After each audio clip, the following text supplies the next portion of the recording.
तो electric dipole moment का जो सेकंड टॉपिक जो मैं बोला था, जो एग्जाम में आ सकता है आपका, electric field due to dipole at equatorial line. अब इसी टॉपिक को जो तुम्हारे एग्जाम में इस तरीके से एग्जामिनर दे सकता है कि electric field due to dipole at perpendicular to the dipole axis and passing through the centre. दो टाइप से ये क्वेश्चंस बन सकते हैं, जिसको हम यहाँ पर हम हाईलाइट कर दे रहे हैं।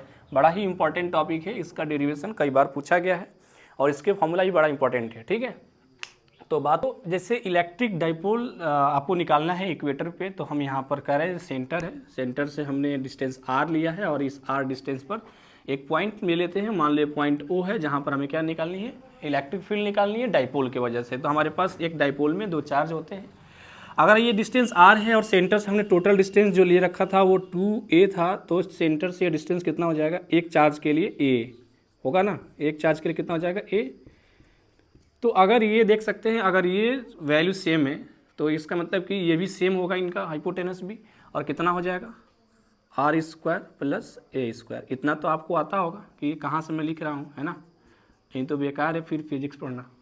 r square plus a square, अगर ये distance r square plus a square है, थीटा ये है, तो ये भी क्या होगा, थीटा होगा। अगर ये थीटा है तो ये भी क्या होगा, थीटा होगा, कॉरेस्पॉन्डिंग एंगल से। ठीक है, ये निगेटिव चार्ज इस पॉइंट से जो इलेक्ट्रिक फील्ड होगा वो किधर होगा, टुवर्ड्स द निगेटिव चार्ज होता है इलेक्ट्रिक फील्ड, और पॉजिटिव की वजह से क्या होता है, अवे फ्रॉम द चार्ज। तो अवे फ्रॉम चार्ज E1 हो गया और ये E2 हो गया। जैसे हमने इसको 1 माना था और इसको क्या माना था, 2 माना था। यहाँ तक किसी को कोई दिक्कत?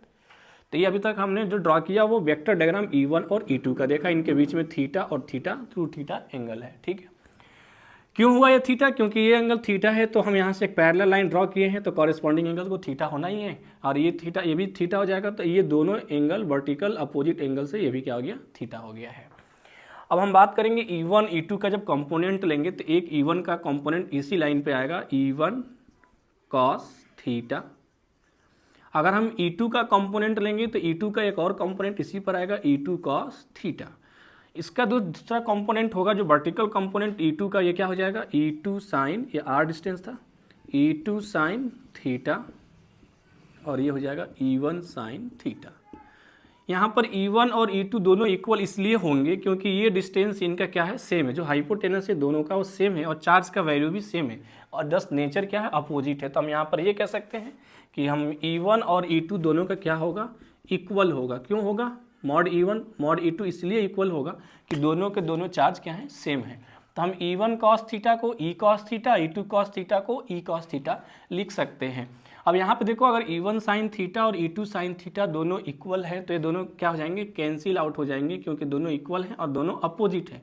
तो E1 sine theta and E2 sine theta cancel each other because both are opposite. ठीक है, दोनों के दोनों क्या है, अपोजिट है, मतलब 180 डिग्री पर है। तो हमारे पास जो नेट इलेक्ट्रिक फील्ड आएगी वो किसकी वजह से आएगी, जो नेट इलेक्ट्रिक फील्ड आएगी और केवल किसकी वजह से आएगी, horizontal component of electric field E1 and E2, है ना।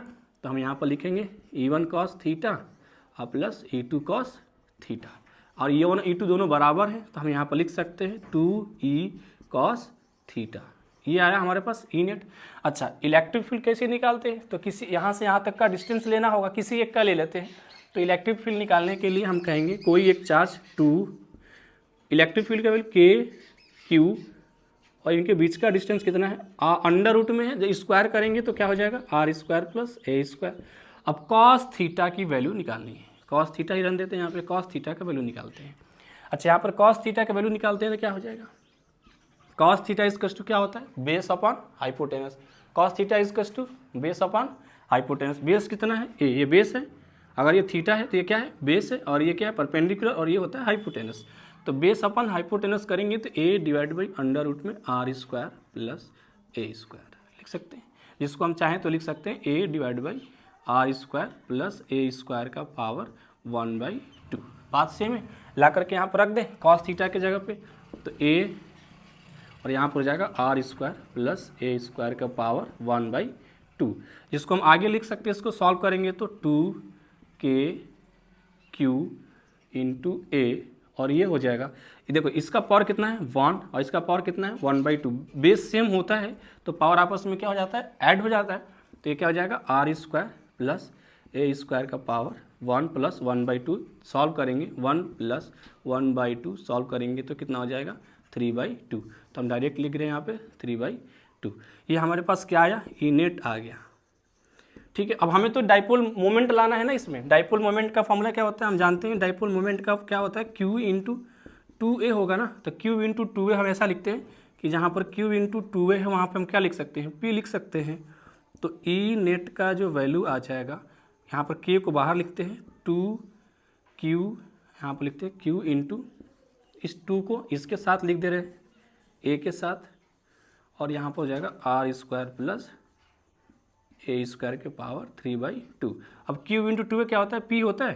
तो हम यहाँ पर लिख सकते हैं KP और divide by R square plus A square के पावर 3/2। ये तो पावर कितना है 3/2। ये फॉर्मूला तब यूज करना है जब R और A, मतलब जो A का जो वैल्यू होगा, A का जो वैल्यू होगा वो ज़्यादा, हम ये कह सकते हैं कि ये नेग्लिजिबल नहीं होगा, है ना।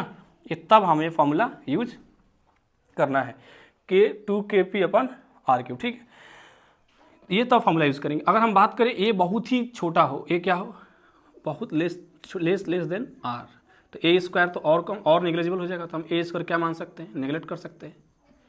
जब ए स्क्वायर को नेगलेक्ट कर सकते हैं तो हमारे पास फॉर्मूला बनकर के आ जाएगा,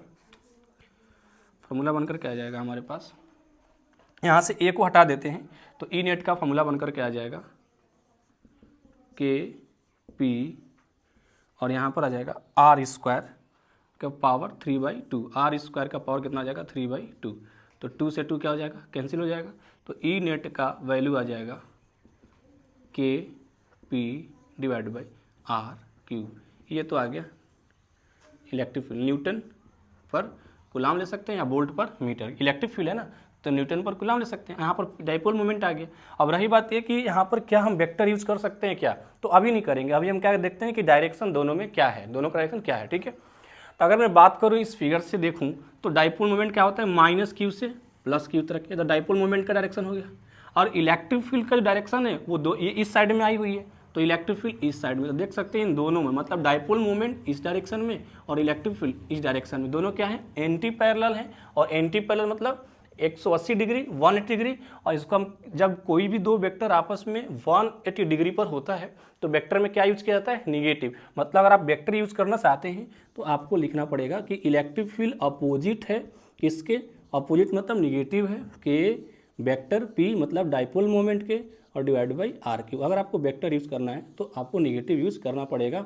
और निगेटिव सिंबल इस बात को बता रहा है कि डाइपोल मोमेंट जो होगा, इलेक्ट्रिक फील्ड होगा वो डाइपोल मोमेंट के अपोजिट होगा। किस पर, इक्वेटोरियल लाइन पे। जबकि हम पढ़े हैं एक्सियल लाइन पे क्या होता है, direction of electric field in the direction of dipole moment. तो इस तरीके से हमारा ये सॉल्व हुआ electric field due to dipole at equatorial line, जिसको आप आसानी से देख करके ये फॉर्मूला याद रखेंगे। ये तब होगा जब ए का वैल्यू बहुत कम हो। ठीक है।